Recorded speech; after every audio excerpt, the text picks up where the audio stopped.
అది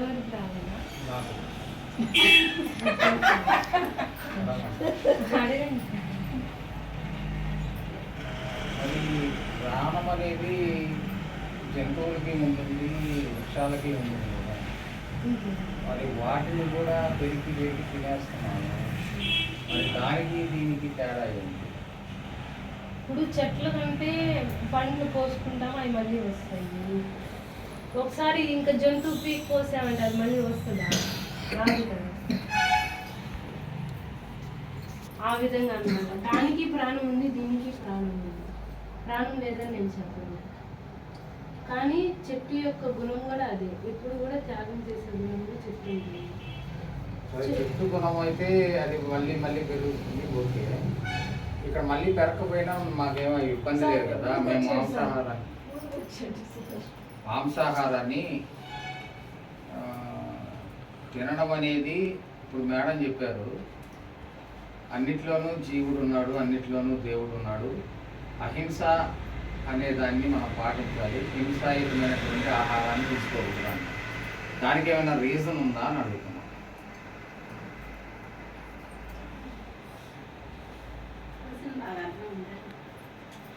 క్వశ్చన్లో క్లారిటీ లేదంటారా? ఎట్లా విశ్లేషణ చేస్తారో అంటున్నాం.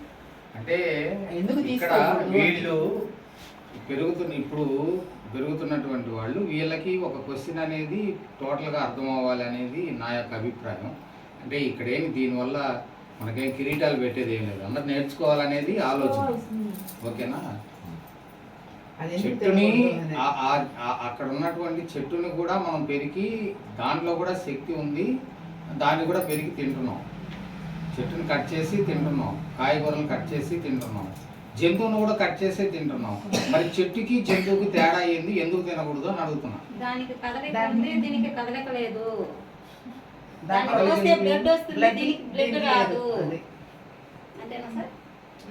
అంతే అంటారా? నాకు తెలిసి చెప్పమంటారా సార్? చెప్పండి. మామూలుగా ఒక జంతువుని మనం కోసినప్పుడు దానికి ఒక పెయిన్ అనేది తెలుస్తుంది.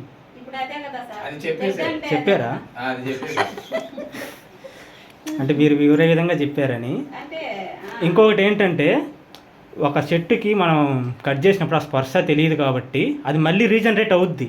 ఈ జంతువు రీజనరేట్ అవ్వదు కదా మనం చంపేసిన తర్వాత.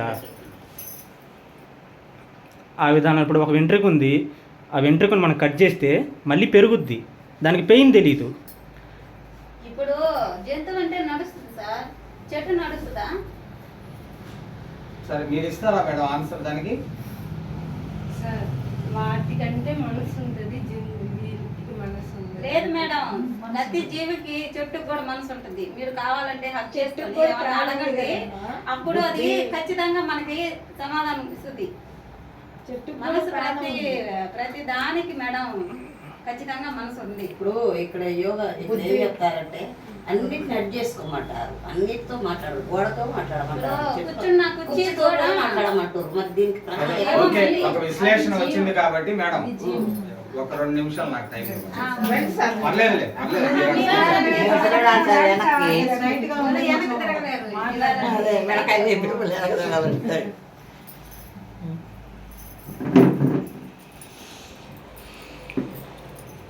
ఒకటే రీజన్, మనసు,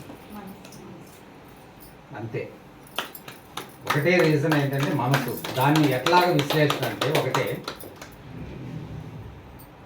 ఈ యొక్క మానవ జన్మ ఎత్తి మనం వచ్చామంటే ఇప్పటికీ 3 సామ్రాజ్యాలు దాటి ఈ మానవ జన్మలోకి వచ్చాం మనం.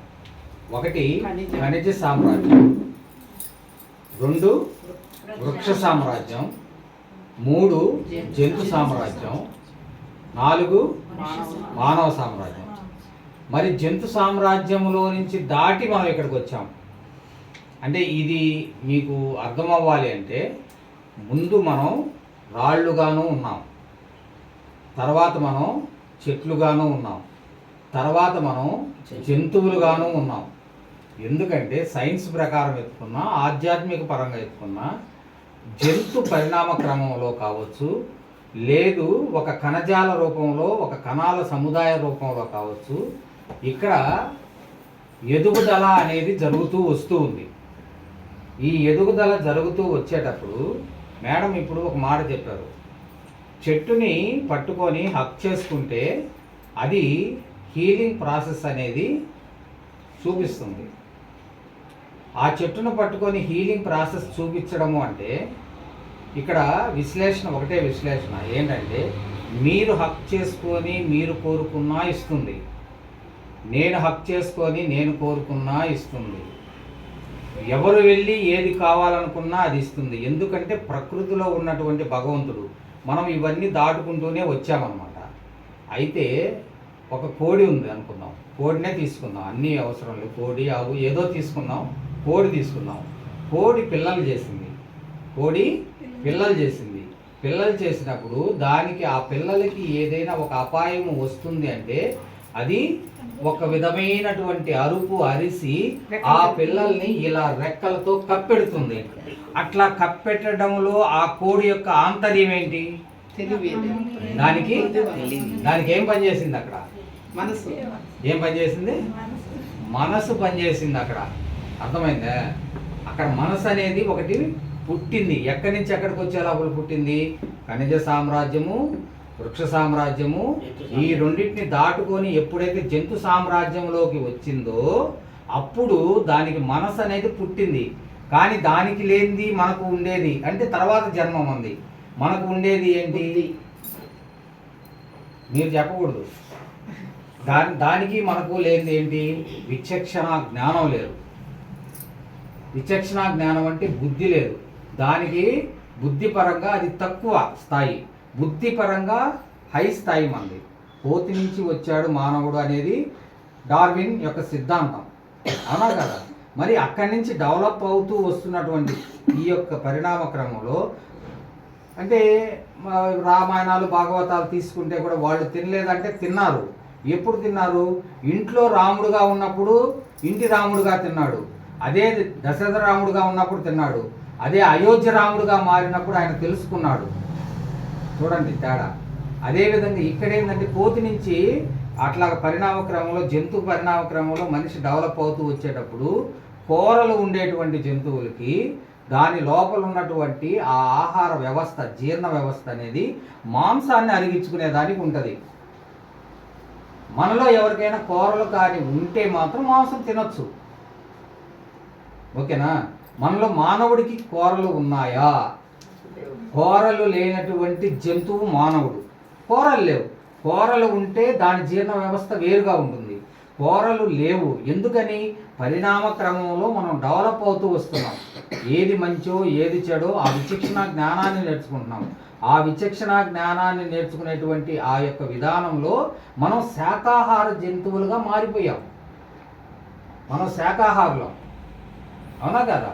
శాకాహారానికి సంబంధించినటువంటి జీర్ణ వ్యవస్థే మనకు ఏర్పడి ఉంది ఇప్పుడు. ఒకప్పట్లో అప్పుడు కోతి నుంచి వచ్చామో లేదు జంతువు నుంచి వచ్చామో ఓకే. ఇంకొక చిన్న మాట కూడా చెప్తాను మీకు.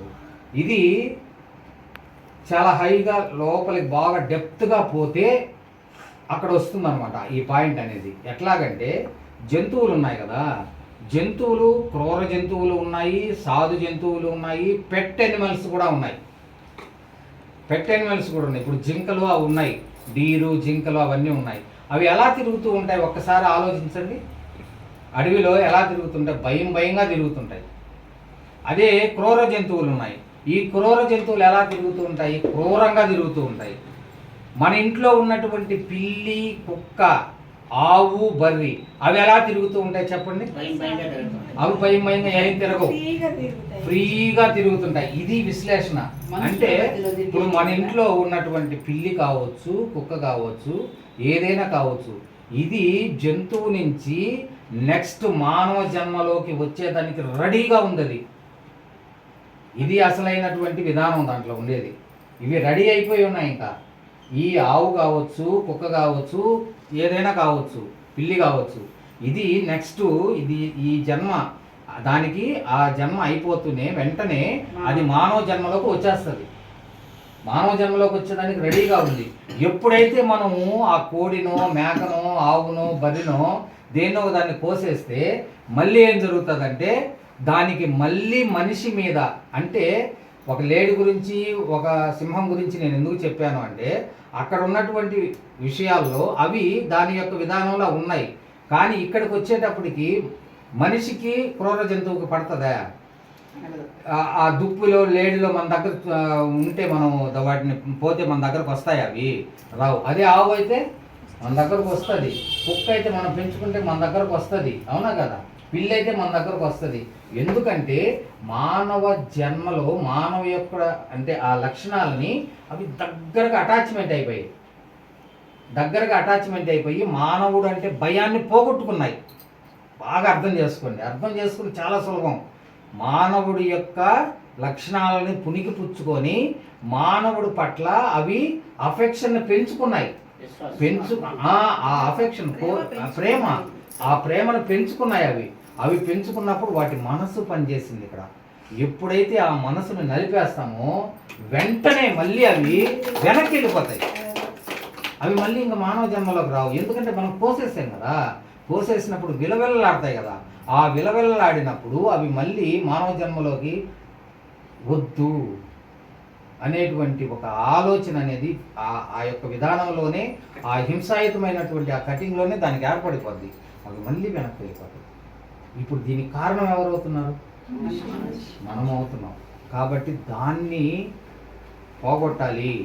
ఆ హింసాయుతమైనటువంటి ఆ విధానాన్ని విడనాడి అహింసా పద్ధతిలో రావాలి. ఎక్కడైనా చూడండి, ఆ అల్లా ఉన్నటువంటి ఆ విధానంలో ఆ మసీదులు కావచ్చు, దర్గాలు కావచ్చు, పక్షులు విపరీతంగా విహారం చేస్తూ ఉంటాయి. ఎందుకని? ఆ ప్రేమ తత్వం కోసం అవి అక్కడ ఉంటాయి. అవి జీసస్ చూడండి, గొర్రె పిల్లని అలా సంకలో పెట్టుకొని హ్యాపీగా ఉంటాడు, అవునా కదా? నమస్తే మేడం, అట్లా వచ్చేసాడు. గొర్రె పిల్లని అట్లా సంకలో పెట్టుకొని ఆయన ఎంత ఆనందంగా ఉంటాడో చూడండి. అంటే ఏం చెప్పాడు ఆయన? ప్రేమని పంచండి. ప్రేమని పంచితే మీకు ఆ ప్రేమ అనేది అందుతుంది. మనకు ఏదైతే కావాలనుకుంటున్నామో ముందు దాన్ని పంచండి. ఎప్పుడైతే మీరు పంచుతారో అది పెంచబడుతుంది అని చెప్పాడు ఆయన. చూడండి ఎంతటి మహాత్ముల, ఆ మహమ్మద్ ప్రవక్త కావచ్చు, జీసస్ కావచ్చు, బుద్ధ భగవానుడు కావచ్చు, వాళ్ళు చూడండి ఎంత విధానంలో చెప్పుకొచ్చారో. దాన్ని మనమే అర్థం చేసుకోలేకున్నాం. ఎందుకంటే కేవలం జిహచాపల్యమే. ఇది ఇక్కడితో ఆగదండి, ఇది ఇక్కడితో అయిపోదు. ఆ జిహచాపల్యం అనేది ఏం జరుగుతుందో తెలుసా? జిహచాపల్యం అనేది ఎప్పుడైతే మనం పోగొట్టుకోలేకుండా ఆధ్యాత్మికంలోకి వచ్చి కూడా జిహచాపల్యంతో ఉండిపోతామో మన వెనకాల మనకు తెలియకుండానే కొన్ని లక్షల రూపాయలు డబ్బులు పోతాయి. ఇది అసలైన సత్యం. జిహచాపల్యాన్ని ఎప్పుడైతే పోగొట్టుకోకుండా ఉంటామో, కానీ ఇప్పుడు మీకు చెప్తే కూడా అర్థమవుతుందో లేదో, కానీ చెప్పాల్సిన ధర్మం నాది కాబట్టి చెప్తున్నా.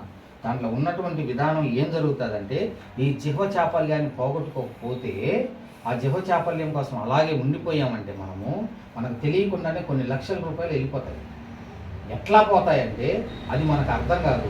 ఏదో ఒక రూపంలో, ఒక ఆశతోనో, లేదు ఒక బెట్టింగ్లోనో, లేదు ఇంకొక విధానంలోనో, ఇంకో విధానంలోనో ఆ డబ్బుల్ని అక్కడ ఖర్చు పెట్టేస్తాం. మన ఫ్రెండే వస్తాడు మన దగ్గరికి, మన ప్రాణ స్నేహితుడే వస్తాడు, రే 1,00,000 రూపాయలు రా, ఇది కానీ ఈ షేర్ కానీ ఇప్పుడు తీసుకున్నామంటే మనకు డబ్బులు వస్తాయిరా, భలే ఉందిరా అదేం చెప్తాడు. అది ఎప్పుడు చెప్పగలడంటే నువ్వు జిహచాపల్యాన్ని చంపుకోలేక నువ్వు ఉంటావు కదా, అప్పుడు మాత్రమే చెప్పగలరా ఆ విషయాన్ని. నువ్వు జిహచాపల్యం అనేది నీలో లేకుండా కానీ నువ్వు కానీ చంపుకొని కానీ ఉన్నావు అనుకో, జిహచాపల్యాన్ని నువ్వు ఒక హింసాయుతమైనటువంటి ఆ పద్ధతిని వదిలేసి అహింసా పద్ధతిలో ఉన్నావు అనుకో, నీ దగ్గరకు వచ్చి ఆ సలహా ఇవ్వలేడు అతనికి ఆ ఎనర్జీ చావదు. ఇది అసలైన సత్యం.